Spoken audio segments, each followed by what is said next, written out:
ஆண்டவரே உம்மை நோக்கி மன்றாடுகின்றேன். கற்பாரையே என் குரலை கேளாதவர் போலிராதேயும். நீர் மௌனமாயிருப்பீராகில் படுகுழியில் இறங்குவோருள் நானும் ஒருவனாகிவிடுவேன்.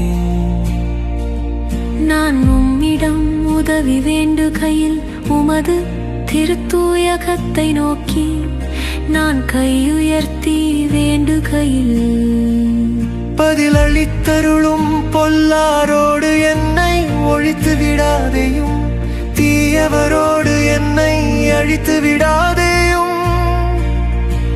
அவர்கள் தமக்கு அடுத்திருப்பாரோடு பேசுவதோ சமாதானம், அவர்களது உள்ளத்தில் உள்ளதோ நயவஞ்சகம். அவர்களின் செய்கைக்கேற்ப அவர்களின் தீச்செயலுக்கேற்ப அவர்களுக்கு தண்டனை அழியும். அவர் கைகள் செய்த தீவினைகளுக்கேற்ப அவர்களுக்கு தண்டனை வழங்கியருளும். அவர்களுக்கு தகுந்த கைமாறு அளித்தருளும். ஏனெனில் ஆண்டவரின் செயல்களையோ அவர் கைகள் உருவாக்கியவற்றையோ அவர்கள் மதிக்கவில்லை. ஆகையால் அவர் அவர்களை தகர்த்தெறிவார், ஒருபோதும் மீண்டும் கட்டி எழுப்பார். ஆண்டவர் போற்றி போற்றி போற்றி போற்றி. ஏனெனில் அவர் என்கென்றும் குரலுக்கு செவி சாய்த்தார். ஆண்டவர் என் வலிமை, என் கேடயம்.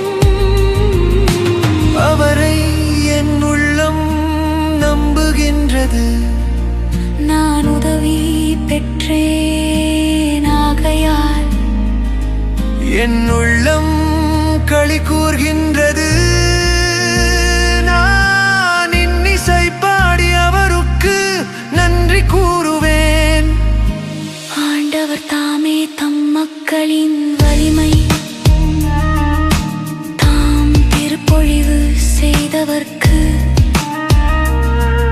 அவரே பாதுகாப்பான அரண்.